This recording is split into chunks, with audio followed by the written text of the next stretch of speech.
കൃഷ്ണകുമാറിന്റെ മരണത്തിന് കാരണം കൃഷ്ണകുമാറിന്റെ ഭാര്യയാണ്. പ്രിയ സുഹൃത്തുക്കളെ, ഖാദർ കരിപ്പൊടി ഈ ഒരു കേസ് ഏറ്റെടുത്തപ്പോഴേ എനിക്ക് പേഴ്സണലി തോന്നിയായിരുന്നു കേട്ടോ, ഇതിലെന്തോ ഒരു ഫൗൾ പ്ലേ ഉണ്ടെന്നുള്ളത്. അപ്പോൾ ഞാൻ കഴിഞ്ഞ ദിവസം അതിനെക്കുറിച്ചൊരു വീഡിയോ ഇട്ടായിരുന്നു. ഖാദർ കരിപ്പൊടിക്ക് എന്താണ് അതിനെക്കുറിച്ച് പറയാനുള്ളതെന്ന് വെച്ചാൽ, അപ്പോൾ നമ്മുടെ ഉണ്ണിവാവാവോ ബ്ലോഗ്സ് നടത്തുന്ന അവരുടെ ഹസ്ബൻഡ് ബഹ്റൈനില് സൂയിസൈഡ് ചെയ്തായിരുന്നു. അപ്പോൾ അതിനെക്കുറിച്ചാണ് നമ്മൾ ആ ഒരു വ്ലോഗ് ചെയ്തത്. അപ്പോൾ നമ്മൾ എല്ലാവരും ഉണ്ണിവാവോ വ്ലോഗ്സിലെ അല്ലെങ്കിൽ ഈ കൃഷ്ണകുമാറിന്റെ വൈഫിന്റെയും മക്കളുടെയും സൈഡാണ് നമ്മൾ കേട്ടത്. പക്ഷെ ഇന്ന് ഞാൻ ഇവിടെ പറയാൻ പോകുന്നത് കൃഷ്ണകുമാറിന്റെ അമ്മയ്ക്ക് എന്താണ് ഇതിനെക്കുറിച്ച് പറയാനുള്ളതെന്നാണ്. കൃഷ്ണകുമാറിന്റെ അമ്മയുടെ ആരോപണം എന്തെന്ന് വെച്ചാൽ, ഈ മകൻ മരിച്ച കാര്യം ഇവരെ വിളിച്ച് ഇവർ സമയത്ത് അറിയിച്ചില്ല എന്നുള്ളതാണ്. അത് മാത്രമല്ല, നമ്മള് ഒരു ഊണും തീനും കഴിഞ്ഞിട്ട് ഇവനെ വിളിക്കാനായിട്ട് തുടങ്ങിയിട്ട് 5 മണി വരെ അവള് വിളിച്ചു. ഉച്ചയ്ക്ക് വിളിക്കാൻ തുടങ്ങി. വിളിച്ച് വർത്താനം പറഞ്ഞു കയറി അതിനെ തൊടി കയറ്റി അവളുടെ മുമ്പിൽ വെച്ച് തന്നെ വാതിലടച്ചു ഇത്ര. വീഡിയോ കോൾ ഇരിക്കുമ്പോഴാണ് വാതിലടച്ചത്. പിന്നെ അവൻ വിളിച്ചിട്ട് കൊണ്ടിട്ടില്ലാന്ന്, പിന്നെ വിളിച്ചാൽ കിട്ടുന്നില്ല. അത് മാത്രമല്ല, ഈ കഥക് കയറി അടച്ചതിന് ശേഷം ഭാര്യ പിന്നും വിളിച്ചിട്ട് കൃഷ്ണകുമാരെ ഫോൺ എടുത്തില്ലെന്നും, അവിടെ തന്നെ കൃഷ്ണകുമാറിന്റെ ഫ്രണ്ട്സ് ഒക്കെ ഉണ്ട്, എന്നിട്ടും എന്തുകൊണ്ടാണ് ഈ ഭാര്യ അതൊന്ന് വിളിച്ച് ഫ്രണ്ട്സിനോട് പറയാത്തത് എന്നുമൊക്കെ ഈ അമ്മ ചോദിക്കുന്നുണ്ട്. അങ്ങനെ പറഞ്ഞിരുന്നെങ്കിൽ ഒരു പക്ഷേ എന്റെ മകനെ രക്ഷപ്പെടുത്താമായിരുന്നു എന്നും ഈ അമ്മ പറയുന്നുണ്ട്. അപ്പൊ അതൊക്കെ ന്യായമായ ചില ചോദ്യങ്ങളാണല്ലേ. അപ്പോൾ ഈ ആങ്കർ ചോദിക്കുന്നുണ്ട്, അമ്മ എങ്ങനെയാണ് അറിഞ്ഞത് ഇങ്ങനെ കൃഷ്ണകുമാറിന്റെ ഭാര്യയുടെ മുന്നിൽ വെച്ചാണ് അദ്ദേഹം ഈ കഥക് വലിച്ചടച്ചതും ഈ ഭാര്യയ്ക്ക് ഇത് അറിയാമായിരുന്നതെന്നും. അപ്പൊ അതിനെന്താണ് അമ്മ മറുപടി പറയുന്നതെന്ന് നമുക്കൊന്ന് കേട്ടിട്ട് വരാം. ഈ മരിച്ചത് കേട്ടു ഞങ്ങളവിടെ പോയപ്പോ അപ്പൊ അവളും പറഞ്ഞു അറിയാൻ ഇങ്ങനെ ചെയ്തു. അപ്പൊ എന്തിനാ അങ്ങനെ ചെയ്ത്? അമ്മക്ക് ഓപ്പറ കൊടുക്കില്ലേ, അമ്മക്ക് പൈസ കൊടുക്കില്ലേ, പിന്നെ എന്തിനാ ചെയ്ത്? എന്തിനാ ചെയ്ത്? ഞാൻ ഒന്നും ചെയ്യരുതേ എന്ന് ഞാൻ പറഞ്ഞില്ലേ, എന്നിട്ട് പിന്നെ നിങ്ങൾ എന്തിനാ ഇത് ചെയ്ത്? അപ്പോൾ നിങ്ങൾ ഇവിടെ കേട്ടല്ലോ അമ്മ പറയുന്നത്, ഈ മരണം കഴിഞ്ഞ് ഇവര് അവിടെ കാണാൻ ചെന്നപ്പോൾ കൃഷ്ണകുമാറിന്റെ ഭാര്യ കരഞ്ഞുകൊണ്ട് കുറെ കാര്യങ്ങൾ ചോദിക്കുന്നതായിട്ട് ഈ അമ്മ പറയുന്നുണ്ട്. അതിൽ നിന്ന് ഈ അമ്മ പ്രെഡിക്റ്റ് ചെയ്ത കാര്യമാണ് ഇവിടെ പറയുന്നത്. ഈ അമ്മയുടെ ഇന്റർവ്യൂ കണ്ടതിൽ നിന്ന് എനിക്ക് മനസ്സിലായതെന്ന് പറയുന്നത്, ഇത് നല്ല ഒരു അമ്മായിയമ്മ മരുമകൾ പോരാണ് ഈ അമ്മ ഇതിൽ വന്ന് പറഞ്ഞിരിക്കുന്നത്. അതുകൊണ്ട് തന്നെ ഇതിലെ പല ഭാഗങ്ങളും ഞാൻ ഇതിൽ ഇൻക്ലൂഡ് ചെയ്തിട്ടില്ല. കാരണം ഇവിടെ നമുക്ക് വിഷയം കൃഷ്ണകുമാർ എന്തിന് മരണപ്പെട്ടു എന്നാണ് നമുക്കറിയേണ്ടത്. അപ്പോൾ അതിൽ ഈ അമ്മായിയമ്മയും മരുമകളും തമ്മിലുള്ള കെറിവുകളൊന്നും ഇതിൽ ആഡ് ചെയ്യാൻ ഞാൻ ഉദ്ദേശിക്കുന്നില്ല. അതൊക്കെ അദ്ദേഹത്തിനെ നമ്മൾ ഇൻസൾട്ട് ചെയ്യുന്നതിന് തുല്യമാണ്. അപ്പോൾ ഞാൻ ഇവിടെ നിങ്ങളെ കുറച്ച് കാര്യം കൂടെ കാണിക്കാം. അതായത് കൃഷ്ണകുമാറിന്റെ കുടുംബവും ഈ അമ്മായിയമ്മയും തമ്മിൽ എങ്ങനെയാണ് ഇരിപ്പുവശം, ഇവർ തമ്മിൽ നല്ല സ്നേഹം അങ്ങ് ഒലിക്കുവായിരുന്നു എന്നും നമുക്ക് നോക്കാം. ഓൾറെഡി കൃഷ്ണകുമാറിന്റെ ഭാര്യ വന്ന് പറഞ്ഞിട്ടുള്ളതാണ്, അത്ര നല്ല ഒരു ഇരിപ്പ് വശമല്ല. അപ്പോൾ ഈ അമ്മായിയമ്മയുടെ ഭാഗം നമുക്കിനി കേൾക്കാം, എങ്ങനെയാണ് ഇവരുടെ ഇരിപ്പ് വശം. അപ്പൊ ആങ്കർ ഇവിടെ ചോദിക്കുന്നുണ്ട്, നിങ്ങൾ തമ്മിൽ പരസ്പരം വിളിക്കാറുണ്ടോ? കൃഷ്ണകുമാറിന്റെ അമ്മയും ഭാര്യയുമായി വിളിക്കാറുണ്ടോ എന്ന് ചോദിച്ചപ്പോൾ അമ്മ പറയുന്നത് നിങ്ങൾ ഇവിടെ കേൾക്കൂ. അത് മാത്രമല്ല, മകനെ വിളിക്കാറുണ്ടോ അമ്മയെന്ന് ചോദിക്കുന്നതിനും അമ്മ ഇവിടെ ഒരു ഉത്തരം പറയുന്നുണ്ട്. നിങ്ങൾ കേട്ടിട്ട് വരൂ കേട്ടോ. ഞാൻ അവിടെ വിളിക്കില്ല, അവൾ ഇവിടെ വിളിക്കുമ്പോ അപ്പൊ അവരെല്ലാവരും തന്നെ ഇരിക്കത്രേ ഉള്ളൂ. ഞാൻ അങ്ങനെ ആരും വിളിക്കില്ല. ചേട്ടൻ അങ്ങനെ വിളിക്കാറില്ലേ? ചേട്ടൻ വിളിച്ചായിരുന്നു. അതിനെ ഒരു കൊല്ലം ആവാറായി. ഈ കാലത്ത് തന്നെ വിളിച്ചെന്തിന്. അപ്പോൾ പ്രിയ സുഹൃത്തുക്കളെ, ഇവിടെ നിങ്ങൾ കേട്ടല്ലോ, കൃഷ്ണകുമാറിന്റെ ഭാര്യ ആണ് അങ്ങോട്ട് വിളിക്കാറുള്ളത്. അമ്മ അങ്ങോട്ട് ആരെയും വിളിക്കാറില്ലെന്നാണ് ഈ അമ്മ പറയുന്നത്. അത് മാത്രമല്ല, കൃഷ്ണകുമാറിനെ വിളിച്ചിട്ട് എത്ര നാളായി എന്ന് അമ്മ ചോദിക്കുമ്പോൾ കൃഷ്ണകുമാറിന്റെ അമ്മ പറയുന്നത് 1 വർഷത്തോളമായി. അതെന്തോ ഒരു സർജറിയുമായി ബന്ധപ്പെട്ട് കൃഷ്ണകുമാറിന്റെ വൈഫ് എന്തോ ഒരു നുണ പറഞ്ഞു കൊടുക്കുകയും അത് തമ്മിൽ മകനെയും അമ്മയെയും തമ്മിൽ അവിടെ കൃഷ്ണകുമാറിന്റെ ഭാര്യ തെറ്റിച്ചെന്നാണ് ഈ അമ്മ ഇതിൽ പറഞ്ഞത് കേട്ടോ. ഈ അമ്മ ആരോപണം ഉന്നയിക്കുന്ന ഒരു സംഭവം എന്ന് പറയുന്നത്, ഈ ഒരു ഓപ്പറേഷന് വേണ്ടി പോയല്ലോ, അത് വലിയ എന്തോ മേജർ ഓപ്പറേഷൻ എന്ന് പറഞ്ഞിട്ട് 3 ദിവസം കൊണ്ട് ആ ഓപ്പറേഷൻ കഴിഞ്ഞ് ഇവര് വീട്ടിൽ വന്നെന്നാണ് പറയുന്നത്.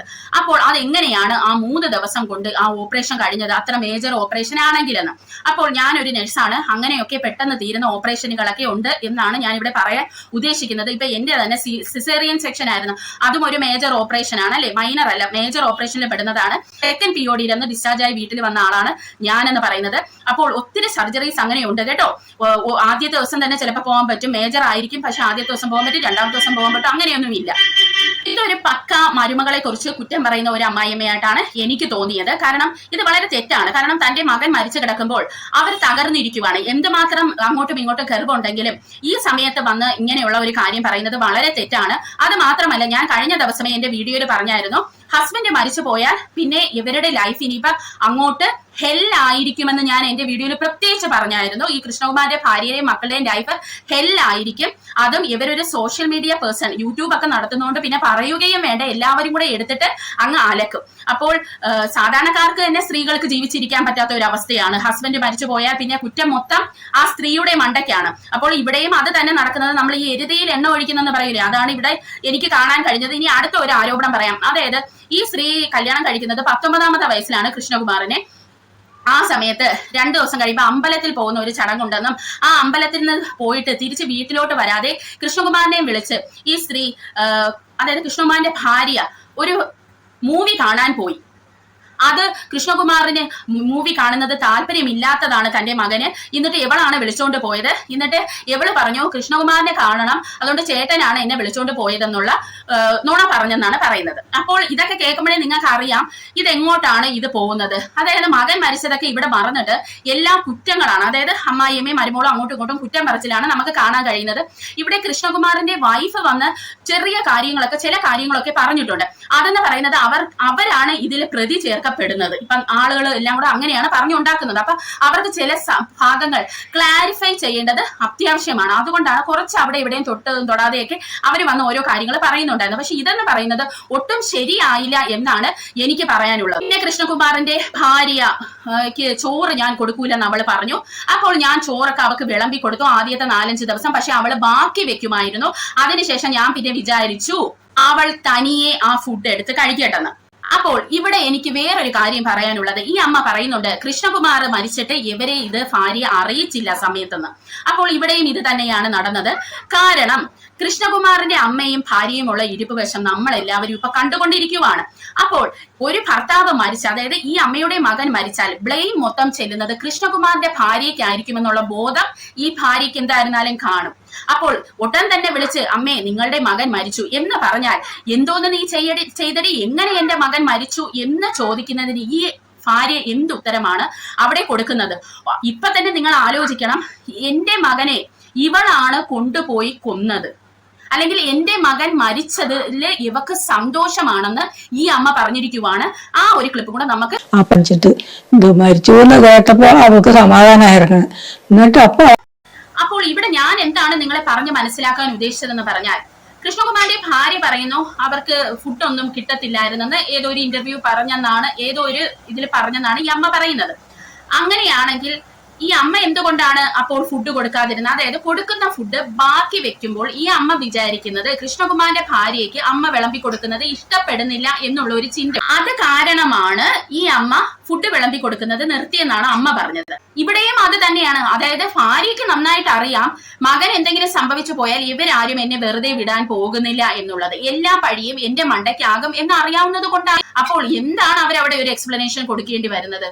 അപ്പോൾ ഇതൊക്കെ ചിന്തിച്ചിട്ടാണ് അവരും ഇങ്ങനെ അറിയിക്കാതിരുന്നത്. അപ്പോൾ ഇത് രണ്ട് കൂട്ടരുടെയും ഓരോരോ തെറ്റിദ്ധാരണകളും ചിന്താഗതികളും അല്ലെങ്കിൽ സ്പെക്കുലേഷൻസുമാണ് ഇവരെ ഇങ്ങനെ ഇത്രയ്ക്ക് അകറ്റിയത്. അത് മാത്രമല്ല പ്രിയ സുഹൃത്തുക്കളെ, ചില അമ്മായിയമ്മമാരുണ്ട് അല്ലെങ്കിൽ ചില മരുമക്കളുണ്ട്, ഇവർ വെറുതെ എന്തെങ്കിലും ഒരു സംഭാഷണം നടത്തുന്ന സമയത്ത് തന്റെ ഹസ്ബൻഡിന് ഒരു പനിയാണ് അല്ലെങ്കിൽ തന്റെ ഹസ്ബൻഡിന് ചുമയാണ് എന്നൊന്ന് അമ്മായിയമ്മയുടെ പറഞ്ഞു പോയാൽ ഈ അമ്മായിയമ്മയുടെ പിന്നത്തെ സംസാരം എങ്ങനെയാണെന്ന് വെച്ചാൽ, ഈ ഭാര്യ എന്തോ ഒരു വൈറസിനെ കുത്തിവെച്ചിട്ടാണ് തന്റെ മകന് പനി വന്നത് അല്ലെങ്കിൽ ചുമ വന്നത്, അല്ലെങ്കിൽ ഇവൾ എന്റെ മകനെ ഇട്ട് കഷ്ടപ്പെടുത്തുവാണ്, അതുകൊണ്ടാണ് ഇങ്ങനെയൊക്കെ സംഭവിച്ചത് എന്നാണ് മിക്ക അമ്മായിയമ്മമാരെയും തിരിച്ചുള്ള സംസാരം കേട്ടാൽ നമുക്ക് തോന്നുന്നത്. അപ്പോൾ അതുകൊണ്ടൊക്കെ ആയിരിക്കാം എന്ത് പറഞ്ഞാലും അതിനെ ട്വിസ്റ്റ് ചെയ്ത് മാനിപ്പുലേറ്റ് ചെയ്ത് വേറൊരു തരത്തിലോട്ട് കൊണ്ടുവന്നിട്ട് ബന്ധുക്കളോടത്ത് മൊത്തം പറഞ്ഞു പരത്തിക്കൊണ്ട് നടക്കും. അപ്പോൾ അതൊക്കെ കൊണ്ടായിരിക്കാം ഈ സ്ത്രീ ഇവരുടെ അടുത്തൊന്നും പറയാതിരുന്നത്. പിന്നെ പ്രിയ സുഹൃത്തുക്കളെ, അടുത്ത ഒരു ഇതെന്ന് പറയുന്നത് കൃഷ്ണകുമാറിന്റെ ഭാര്യ ജോലിയൊന്നും ചെയ്യത്തില്ലായിരുന്നു അല്ലെങ്കിൽ അവരെ കൊണ്ട് ജോലിയൊന്നും ചെയ്യിപ്പിക്കത്തില്ലായിരുന്നു എന്നൊക്കെ ഉള്ളതാണ്. അപ്പൊ ഇതൊക്കെ കാണുമ്പോഴേ നമുക്കറിയാലേ ഈ അമ്മായിയമ്മ മരുമോള് പോരാണ് ഇവിടെ നടക്കുന്നത്.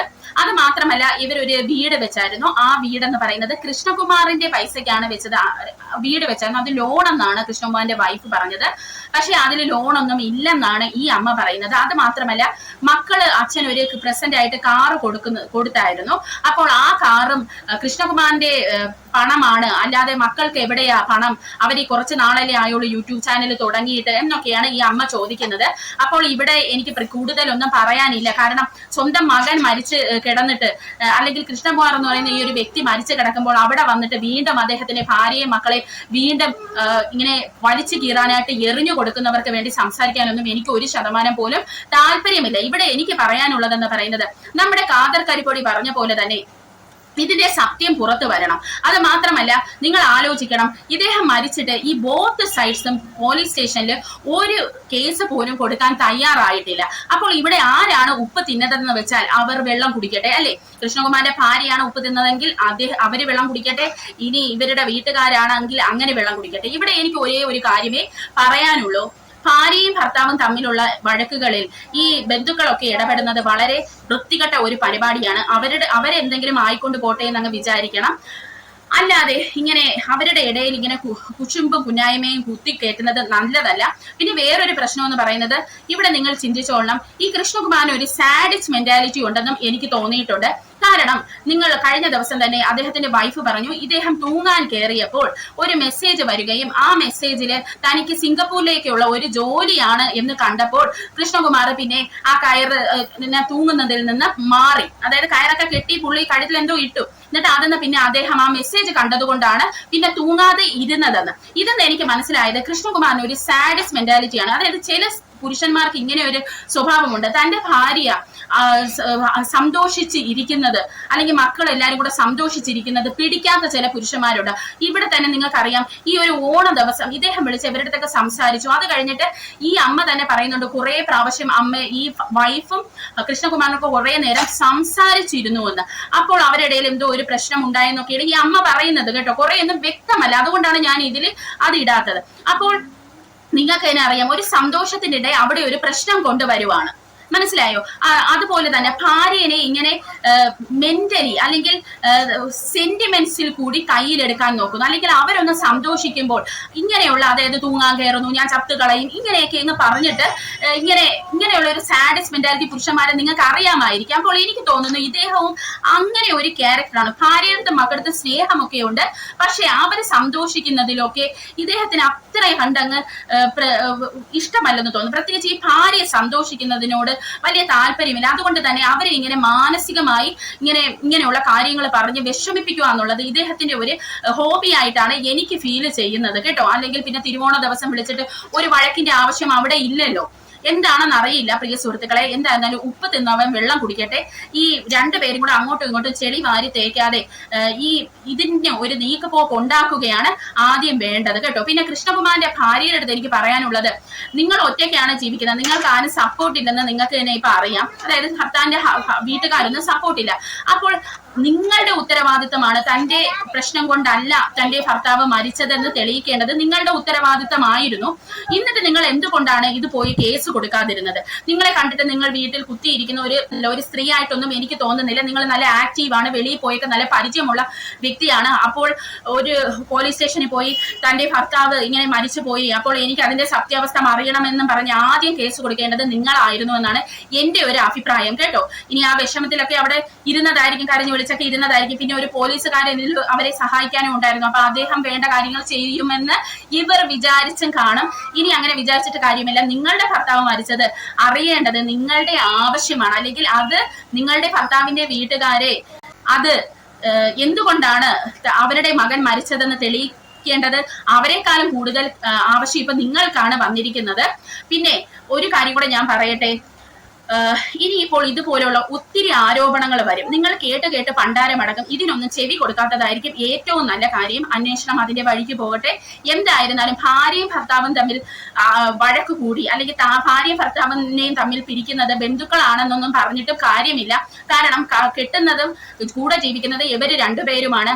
അതിലെ പലവരും നുണയും കൊതിയായിട്ട് വന്നാലും അവസാനം ഡിസിഷൻ എടുക്കേണ്ടത് ഇവര് രണ്ടുപേരുമാണ്, ഈ ഭാര്യയും ഭർത്താവുമാണ്. അല്ലാതെ എന്നെ അവര് പിരിച്ചു, ഞങ്ങളെ തമ്മിൽ ഇവരെ അവരെ പിരിച്ചു എന്ന് പറഞ്ഞിട്ട് കാര്യമില്ല. നുണ കേൾക്കാൻ പോയി ഇരുന്ന് കൊടുത്തിട്ടല്ലേ എന്നാണ് എന്റെ ഒരു ചോദ്യം. അപ്പോൾ എനിക്ക് പറയാനുള്ളത്, നിങ്ങളുടെ ജീവിതം, അതായത് ഭാര്യന്റെയും ഭർത്താവിന്റെയും ജീവിതം അവിടെ തകർന്നെങ്കിൽ അത് നിങ്ങളുടെ മാത്രം ഉത്തരവാദിത്വമാണ്, അത് ബാക്കി ആരുടെയും ഉത്തരവാദിത്വമല്ല. അപ്പോൾ ഈ കുടുംബത്തിനോട് എനിക്ക് പറയാനുള്ളതെന്ന് പറഞ്ഞാൽ, കഴിഞ്ഞ വീഡിയോയിൽ പറഞ്ഞ പോലെ നിങ്ങളുടെ ജീവിതം ഇനി അങ്ങോട്ട് ഭയങ്കര ഹെല്ലായിരിക്കും.